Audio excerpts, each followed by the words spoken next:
በቤተልሔም አይሁዳ ዘመቱ ኤፍራታውያን ነበሩ። አምድሪ ማዕበሉ ሆኑቱ።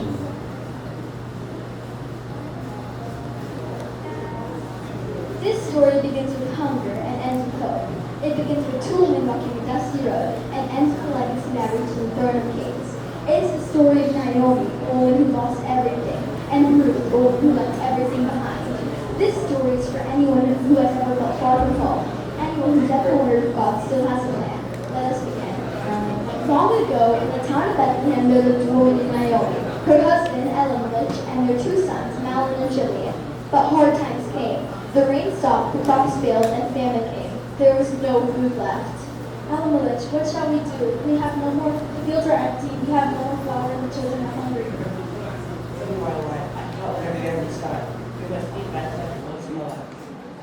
Father, I've heard the Lord doesn't worship our God, and the people are not against us. We will be strangers. Will we ever return to our home? We go to survive, and we never forget who we are. Now you must trust in God, even in a foreign land.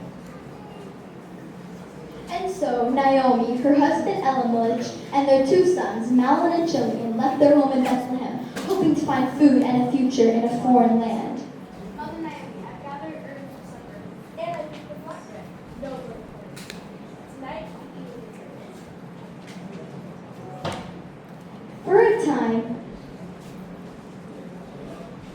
For a time, Naomi's house was full of laughter, warm meals, and hope.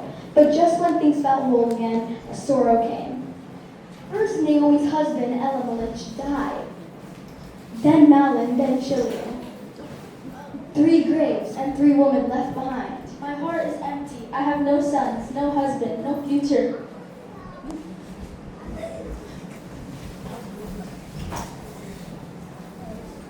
News reached them. Bethlehem had food again. Naomi prepared to return. My daughters, go back to your families, for I have nothing to offer you. I cannot be so easy. Remember when mothers do. Talk about the baby to prayer. So we live in agony. My heart seems to stay, and my family calls me home. Naomi, I will carry your love with me always. Ruth, take care of me. Naomi, pray for me.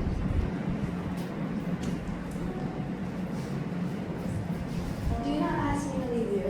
Where you go, I go. Where you live, I will live. Your people will be my people. Your God will be my God. When you die, I die. Nothing or death will separate us. Then come with me, my daughter. Naomi and Ruth walked many miles and returned to Bethlehem during the barley harvest. The village stirred when they arrived.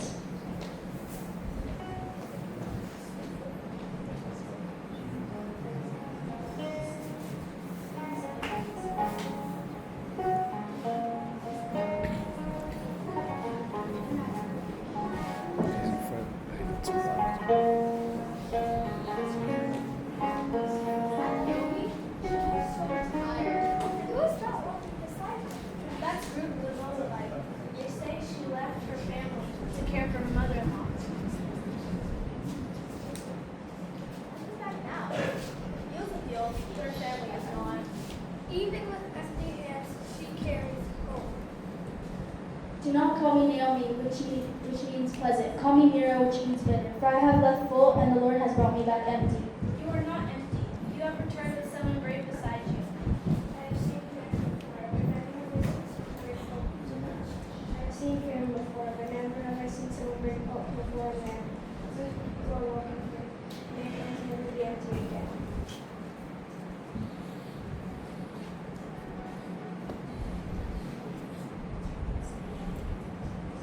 Naomi, though sorrow follows you, I believe God has not forgotten you. Sometimes blessings come quietly, walking beside us when we least expect. To help Naomi, Ruth went to gather leftover grain in the fields. She didn't know that the field belonged to a kind man named Boaz. She's gathered like she never wants to be hungry again. She's here to work, not to talk.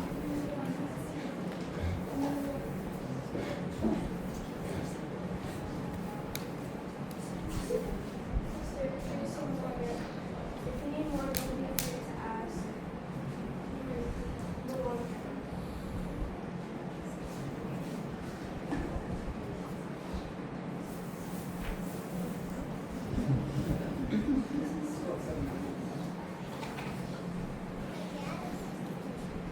May the Lord bless your work today.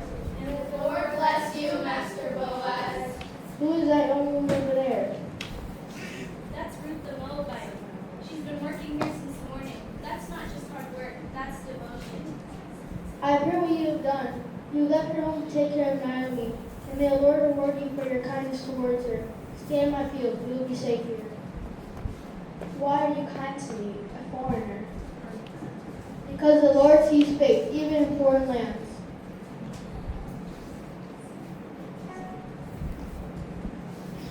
Did you hear? He spoke to her with honor. Yes, he sees her faith.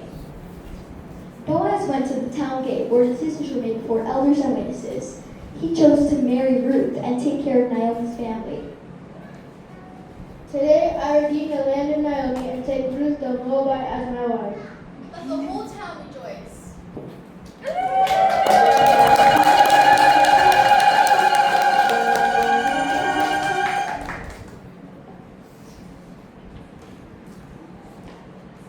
May Ruth be like Sarah and Rebecca, women of faith whose families shape the story of God's people. Wow, God is wonderful. God has turned a stranger into family. Look how Ruth's life has changed. From a poor widow to a woman of honor in Israel. And in time, Ruth gave birth to a son. They named him Obed. This child is proof that God can turn sadness into joy. Look, Naomi smiles again. This child is always in your heart. Microphone. We are witnesses of his goodness. This story began with loss, but ended with a new life. It began in a foreign land, but found its place in God's plan. Ruth gave birth to Obed. Obed would father Jesse. Jesse would father David, the shepherd who became a king. And generations later, from David's family line would come Jesus, the Savior of the world. Naomi thought her story was over, but God was just turning the page. So a weary heart, when fields look empty, when roads feel long, when home seems far, God is still writing. He turns sorrow into song, strange into family, famine into feast. This is not just an old story. This is our story too. So remember, even when we feel forgotten, even when things fall apart, if we stay faithful, God is still writing, and his endings are more beautiful than we could ever imagine.